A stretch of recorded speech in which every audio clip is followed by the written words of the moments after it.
where I am now, mentally, emotionally, just on every level, is a complete 180 from who I was. This big fucking butt, I got these big fucking titties, and now guys want girls who have like skinny little legs. No, no it's butt. crazy.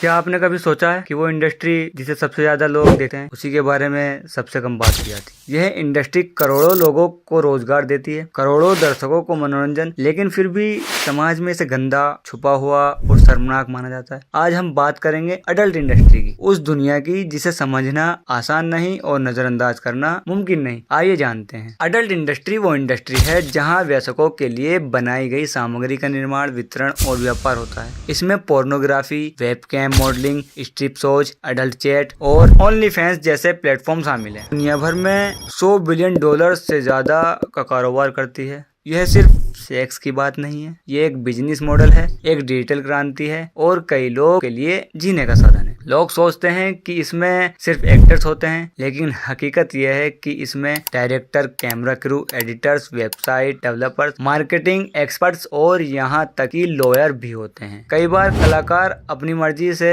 इसमें आते हैं और कभी कभी जिंदगी की मजबूरियां उन्हें यहाँ खींच लाती है। भारत में भी कई युवा ओनली फैंस जैसे प्लेटफॉर्म पर डिजिटल कंटेंट बनाकर पैसे कमा रहे हैं। वो खुद को अडल्ट इंटरटेनर मानते हैं, ना कि पॉर्न स्टार। अगर हम इतिहास में जाएं तो अडल्ट सामग्री की शुरुआत हजारों साल पहले हुई। खजुराहो के मंदिर, प्राचीन जापानी चित्रकला, ग्रीक मूर्तियां सबसे कामुकता दिखाई देती है। आधुनिक अडल्ट इंडस्ट्री की शुरुआत 20वीं सदी में हुई, जब पहली बार अडल्ट फिल्में बनी। लेकिन असली बदलाव तब आया जब 1990 में इंटरनेट आया और फिर 2000 के बाद हाई स्पीड ब्रॉडबैंड और स्मार्टफोन ने इसे पूरी दुनिया में फैला दिया। आज हर सेकंड में लगभग 30,000 लोग अडल्ट साइट देख रहे हैं। इस इंडस्ट्री का सबसे बड़ा केंद्र अमेरिका है, खासकर लॉस एंजलिस का सैन फर्नांडो वैली, जिसे पोर्न वैली भी कहा जाता है। जापान का अडल्ट एंटरटेनमेंट भी अपने अलग ढंग से दुनिया भर में मशहूर है। यूरोप, खासकर जर्मनी और फ्रांस इस उद्योग में आ गए हैं। भारत में पोर्न बनाना और बेचना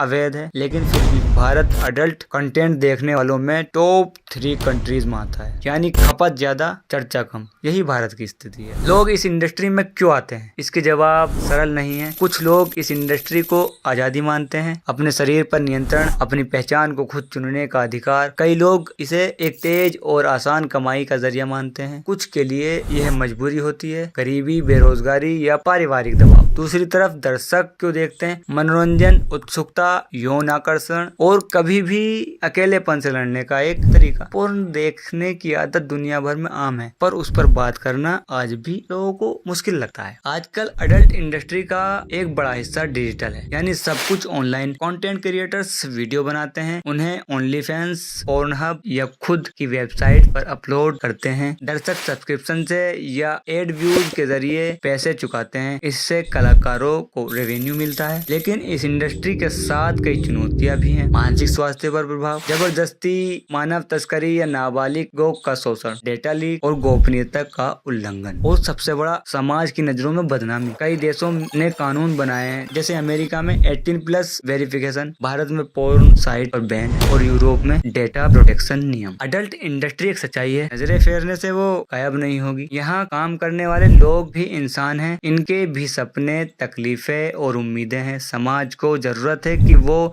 इस विषय पर खुलकर समझदारी से और संवेदनशीलता से बात करें, न कि सिर्फ मॉरल पुलिसिंग और शर्म के चश्मे से देखें।